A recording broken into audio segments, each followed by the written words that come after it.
Diversity action plans to improve enrollment of participants from underrepresented populations in clinical studies. Guidance for industry. Section 5. Content of the Diversity Action Plan. Under Sections 505Z and 520 G9 of the FD&C Act, a diversity action plan must include the sponsor's goals for enrollment in the clinical study, disaggregated by race, ethnicity, sex, and age group of clinically relevant study populations, the sponsor's rationale for such goals, and the sponsor's explanation of how the sponsor intends to meet such goals. This section of the guidance describes the form and content of a diversity action plan and provides recommendations that may be helpful in ensuring that the requirements of a diversity action plan are met. While the requirements and recommendations described in this guidance are significantly aligned across drugs and devices, the types of submissions in which diversity action plans must be provided and timing of these submissions differ between drugs and devices under the FD&C Act.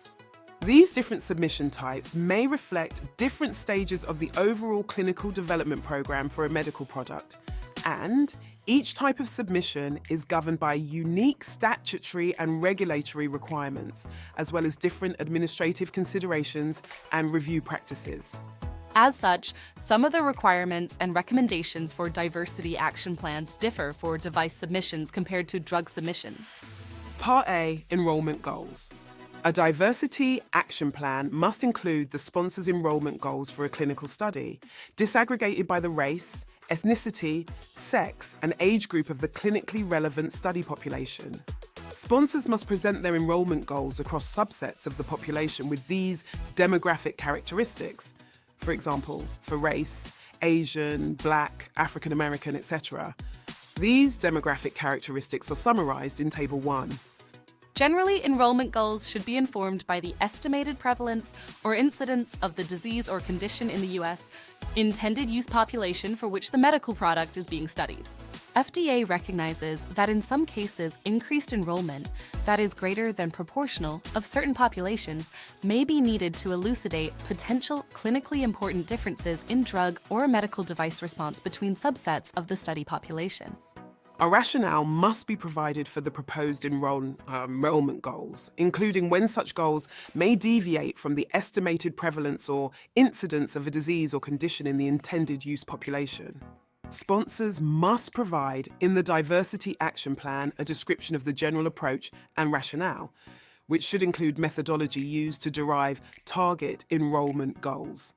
FDA recognizes that sponsors may, as part of their clinical development program, plan to conduct several clinical studies to support marketing authorization of a medical product that may be subject to diversity action plan requirements.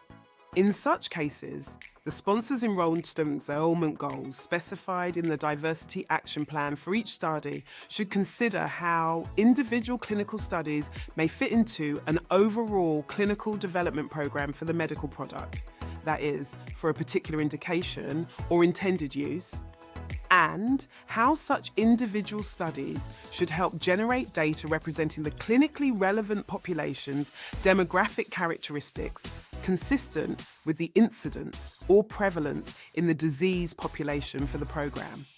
In such a situation, the Diversity Action Plan for each clinical study should reflect a strategy that leads to an overall proportionate representation, even though individual clinical studies may not have proportionate representation.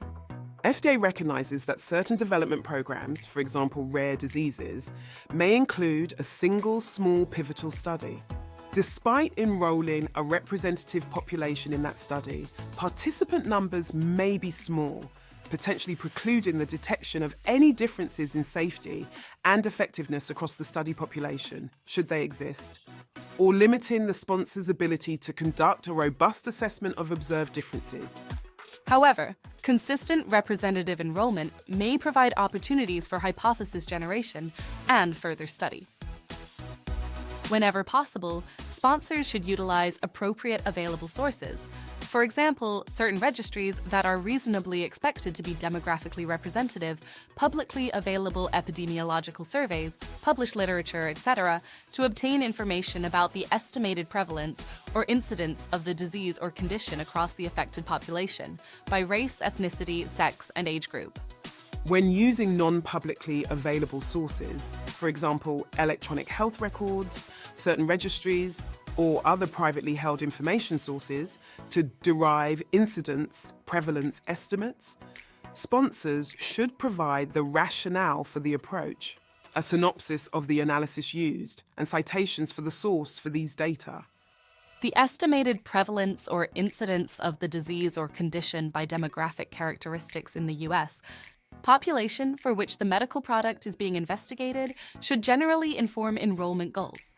In certain situations, there may be limited or no data or information available to characterize the incidence and/or prevalence of the disease or condition or the demographic characteristics of the intended population.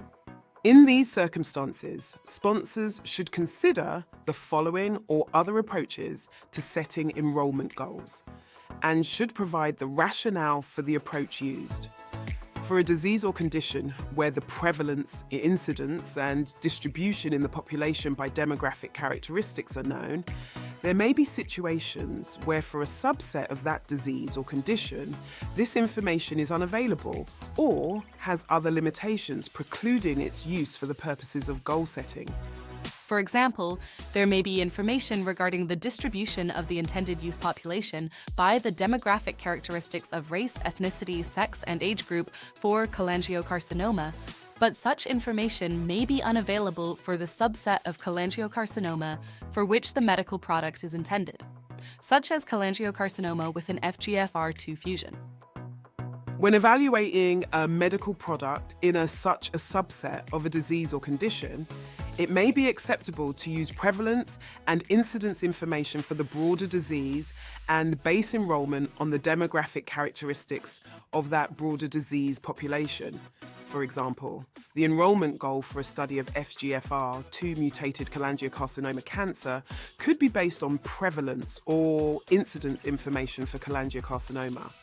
For a clinical study designed to investigate a medical product that is intended for a general use population, for example, preventive vaccine, it may be acceptable to set enrollment goals based on general US population demographics, that is US census data. For a clinical study designed to investigate a medical product in a population for which there are limited or no data or information to characterize the demographic characteristics of the intended use population, it may be acceptable to set enrollment goals based on general US population demographics, that is US census data. FDA recognizes the importance of global medical product development and supports the use of well-designed and conducted multi-regional clinical studies when appropriate to provide the evidence of safety and effectiveness for FDA-regulated medical products. Globally conducted clinical development programs should be designed with appropriate consideration given to differences in disease characteristics, medical practice, and available therapies when selecting foreign clinical sites and defining geographic regions. A diversity action plan for a multinational clinical study must describe participant enrollment goals for the entire study and should not be limited to US enrolled participants. Additionally, the overall study design, including the selection of study sites, should account for the need to enroll a population representative of the US intended use population as part of the overall medical product development program. FDA recognizes that the lack of uniformity across the globe in the use of population descriptors such as race and ethnicity may pose challenges when setting enrollment goals for international sites. For example, it may be challenging to identify corresponding populations defined on the basis of race or ethnicity when describing the affected population outside the US, and consequently when setting enrollment goals for the clinical study. Sponsors should consider FDA guidance when describing and presenting population race or ethnicity for the purposes of setting enrollment goals. FDA recognizes that the distribution of the disease or condition across the clinically relevant population may differ by geographic region based on several factors, including but not limited to risk factors, screening practices, and available treatments, which may add complexity to enrollment goal setting. Sponsors should engage early with FDA review divisions to discuss how to address these factors in the Diversity Action Plan. See Section 6 and 7 for additional details on engagement with FDA. In setting enrollment goals, sponsors may also consider characteristics such as geographic location and the SES of the population with the disease or condition in the intended use population if the available data suggests that these characteristics are expected to impact the outcomes under investigation in the study. As an example, geographic location and SES may affect enrollment and retention of the various subgroups of the population for a clinical study. The Diversity Action Plan should describe if and how these factors may have informed the sponsor's proposed enrollment goals. Additionally, early identification of barriers and implementation of strategies to mitigate such barriers should be described in the Diversity Action Plan. Table 1. Enrollment goals disaggregated by race, ethnicity, sex, age group, summary. Enrollment goals must be disaggregated by race. Sponsors should list goals for each category according to FDA guidance for reporting race. Ethnicity. Sponsors should list goals for each category according to FDA guidance for reporting ethnicity. Sex. Sponsors should list goals for each category according to FDA guidance for reporting sex. Age group. Sponsors should list goals for clinically relevant age subsets according to FDA guidance. Part B, Rationale for Enrollment Goals. The Diversity Action Plan must include the sponsor's rationale for the enrollment goals. To meet the statutory requirement, a sponsor's rationale must include sufficient information and analysis to explain how the sponsor determined its enrollment goals. Thus, a sponsor's rationale for the enrollment goals should include background information necessary to understand the disease or condition for which the drug or device is being investigated, including an overview of the natural history of the disease or condition and risk factors, as well as prevalence and incidence estimates, if available. Any other background information that justifies the enrollment goals. If a sponsor plans to conduct several clinical studies to support a single marketing submission, the sponsor may opt to specify enrollment goals across the planned clinical studies. A sponsor's rationale for having different enrollment goals across planned studies must be included in the Diversity Action Plan. The rationale provided should indicate how individual clinical studies are intended to contribute to the overall enrollment goals for the clinical development program for the medical product. That is, for a particular indication or intended use.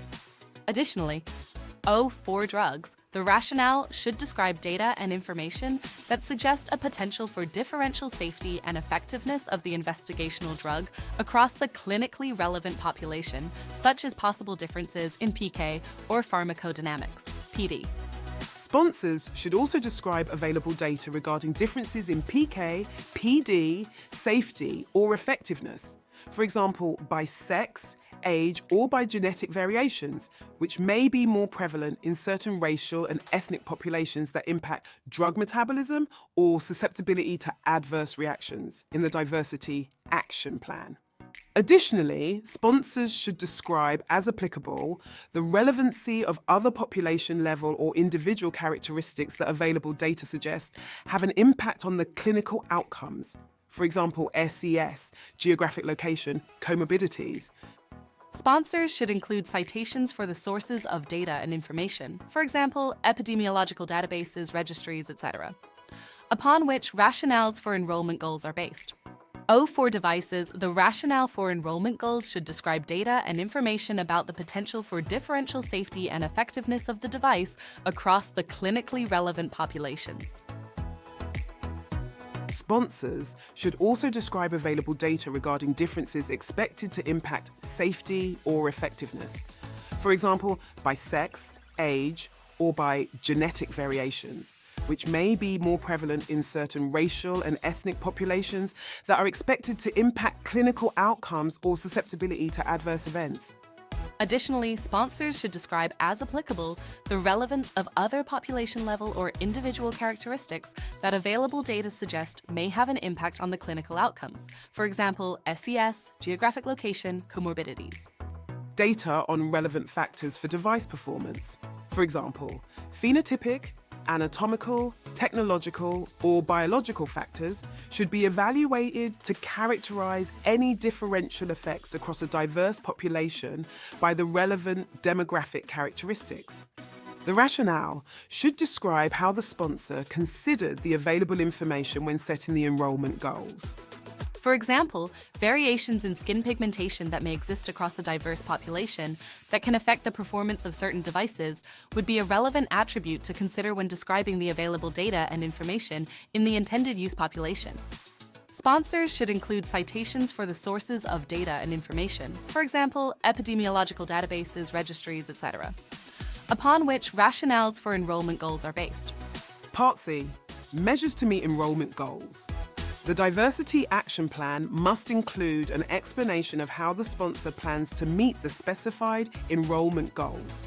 To meet this requirement, the Diversity Action Plan should include a description of the enrollment and retention strategies for the study population.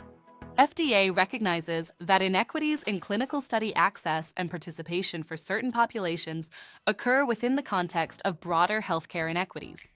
While FDA recognizes the value of broad efforts to address healthcare systemic barriers that lead to disparities in clinical study participation rates across various populations, for example, identification and training of diverse clinical trial investigators and staff, etc., this section of the Diversity Action Plan should focus on specific measures that address the enrollment and retention of participants in the particular clinical study for which the Diversity Action Plan is developed. FDA encourages sponsors to consult patients and healthcare providers as part of the process for developing the Diversity Action Plan, including for considering enrollment and retention strategies. Examples of clinical study enrollment and retention strategies may include, but are not limited to, the following. Implementing sustained community engagement, for example, through community advisory boards and navigators, community health workers, patient advocacy groups, local healthcare providers, community organizations, etc. Providing cultural competency and proficiency training for clinical investigators and research staff may help facilitate the building of a trusting relationship with participants. Provide a helpful resource for investigators and research staff on how to engage with participants with different backgrounds, help decrease biased communication and behavioral practices, and help avoid the use of cultural generalizations and stereotypes in interactions with participants. Improving study participant awareness and knowledge of the clinical study, for example, providing language assistance for persons with limited English proficiency. Reducing participant burden, for example, avoiding unnecessary study-related procedures, imaging, and laboratory tests. Employing sites for procedures and laboratory tests that are convenient to the specific populations included in the enrollment goals. Providing transportation assistance, providing dependent care, allowing flexible hours for study visits, reimbursement for costs incurred. Improving access to the clinical study by limiting clinical study exclusion criteria. Selecting clinical study site locations that would facilitate enrollment of a representative study population. For example, initiating the clinical study in sites that serve demographically diverse populations and that have prior experience enrolling diverse study participants in clinical studies, and considering the accessibility needs of persons with disabilities. Employing clinical study, decentralization when appropriate. The Diversity Action Plan should also include a description of the sponsor's plan to monitor enrollment goals during the conduct of the clinical study to help ensure that goals are met. This measure can facilitate prompt intervention to address barriers to meeting enrollment goals. For example, the sponsor could consider specifying in the Diversity Action Plan the manner and frequency with which study enrollment will be monitored. For example, when a certain proportion of the study population has been enrolled, and any measures that may be undertaken should the sponsor determine that the study is not on track to meet enrollment goals. Sponsors can also provide this information in submissions for Diversity Action Plan modifications and in briefing packages for meetings related to the clinical study. Follow Diversa Trials on LinkedIn, YouTube, and your other favorite social media platforms. Also, be sure to check out our other FDA DAP draft guidance videos. Thanks for watching,